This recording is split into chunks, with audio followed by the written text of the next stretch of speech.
આપનું નામ અને હોદ્દો? Doctor Arvind B Gadara, veterinary officer, BVSC and H. આજનો શું કાર્યક્રમ? આજે જનરલી વર્લ્ડ ઝૂનોસિસ ડે તરીકે ઉજવણી કરવામાં આવે છે. ઝૂનોસિસ મીન્સ કે કોઈ બી ડિઝીઝ હોય જે એનિમલના ડિઝીઝ માણસોમાં ટ્રાન્સમિટ થતા હોય, માણસોના ડિઝીઝ એનિમલમાં ટ્રાન્સમિટ થતા હોય, એને રોકવા માટે, માણસોની જાગૃતિ માટે વર્લ્ડ ઝૂનોસિસ ડે ઉજવવામાં આવે છે. રાજકોટમાં કઈ રીતનો કાર્યક્રમ? રાજકોટમાં બધા ટ્રસ્ટવાળા, NGOવાળા હોય છે, એ લોકો એ રીતે પ્રિવેન્શન માટે આજે કેમ્પ ઉજવણી કરતા હોય છે કે જેમાં એ લોકોને એનિમલનું સમજાવવામાં આવે કે ભાઈ કઈ રીતે એનિમલનો ડિઝીઝ એમાં ટ્રાન્સમિટ થતા હોય છે, તો એને કઈ રીતે વેક્સિન આપવું, કઈ રીતે એને જાળવણી કરવી, બધું નોલેજ આપવામાં આવતું હોય છે. ખાસ કરીને હડકવાના કારણે ઘણા વખત રોગ થતા હોય છે માણસોને.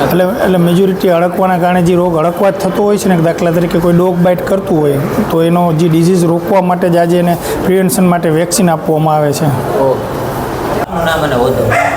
મારું નામ છે ડૉક્ટર HV ભટ્ટ. હું અહીં લાઇવસ્ટોક ઇન્સ્પેક્ટર તરીકે છેલ્લા 35 વર્ષથી સેવા આપું છું. આજનો શું કાર્યક્રમ?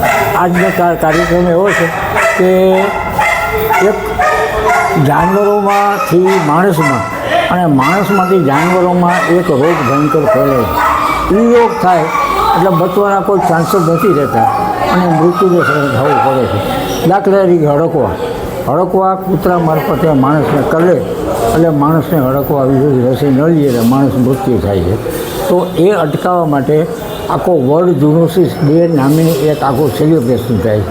એટલે આજ રોજ અમે શેરીના પાલતુ કૂતરાઓ અથવા તો બીજા કોઈ પણ કૂતરાઓ, શ્વાનોને વિનામૂલ્યે હડકવા વિરોધી રસી આપીએ જેથી કરીને હડકવાને નિયંત્રણમાં રાખી શકાય.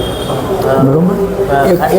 એક મોટામાં મોટું. બીજું, જાનવરોમાં ઈતરડી, ટિક્સ આવી જતા પરોપજીવી અને બાહ્યજીવી અને પેટના આંતરડાના પણ ખૂબ કૃમિ થાય છે.